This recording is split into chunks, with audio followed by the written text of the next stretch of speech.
that just happened. I guess it's not my day.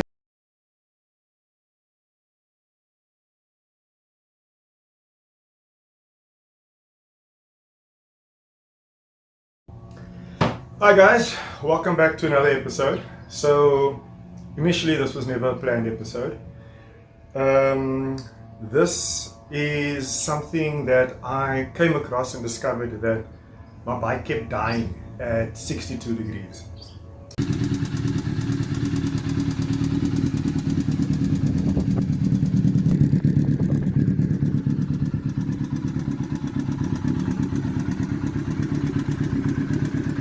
So my clutch works, checked it now on the paddock stand. Forks seem to be fine. There's just this noise on the motor. And that, I don't know what that is. It just cuts out.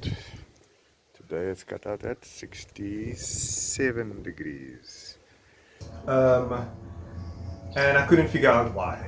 Bike would idle, would sound decent, and then as soon as it gets to 62 degrees the bike cuts out. After some research I figured it's my idler. Started turning the idler and found out it was broken. So my idle adjuster screw was completely broken. It wasn't connected to my throttle body, and what that does is it opens and closes your air gap on your throttle bodies for when your bike is busy idle. So this being the throttle body, normally what would happen is, here you've got your thermal valve. This thermal valve works with water. So as the water runs through here, through your thermostat, it heats up a little copper brass thing at the back here, and in the top here it pushes. So that would then push your what would you call it? Your idle adjuster screws. It would push your air gap, and that would then adjust your idle based on the temperature of your motor decided by the temperature of the water. Now your idle adjuster screws into the back here. Mine had broken off, and that manually sets a plate. So that plate stops it from closing the air gap. Obviously we adjust the air gap through, when you're busy setting your throttles, you adjust it with your different settings on your bolts here at the back. But that being said, this is where you're going to adjust your actual air gap.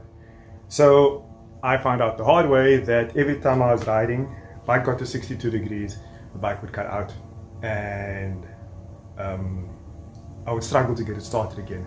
I'd have to open the throttle slightly, swing until eventually I got it started. Initially, with this being broken, I then adjusted the little screw on top here. That doesn't work. What it did was it moved my 62 degrees, 74, 80 something degrees, but the bike still cut out. So to actually correct it, I'd have to replace this, or in my case manually put in a screw here that I then adjusted manually to figure this out. So how does this work?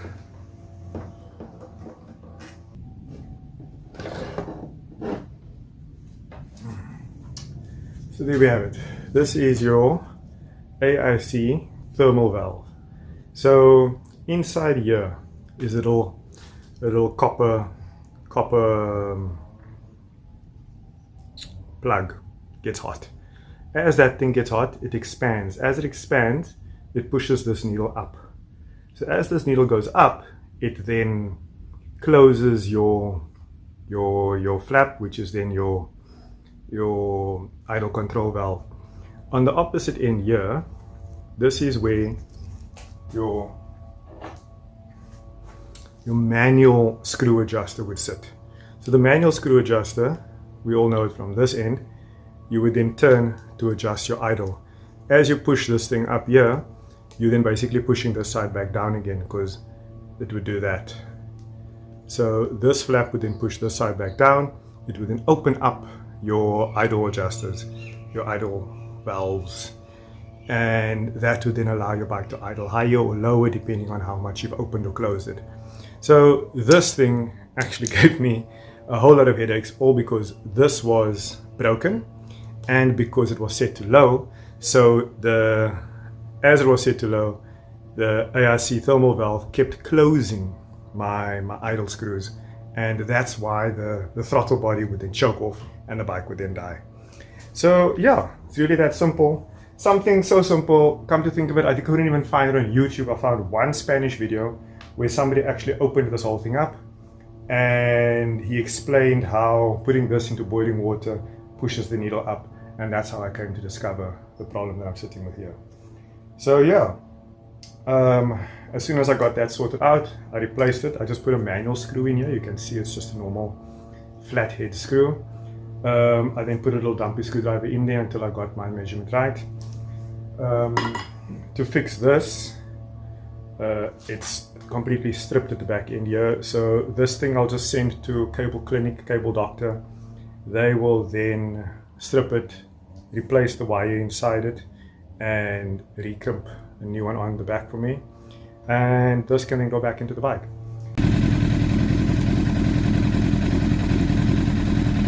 Success!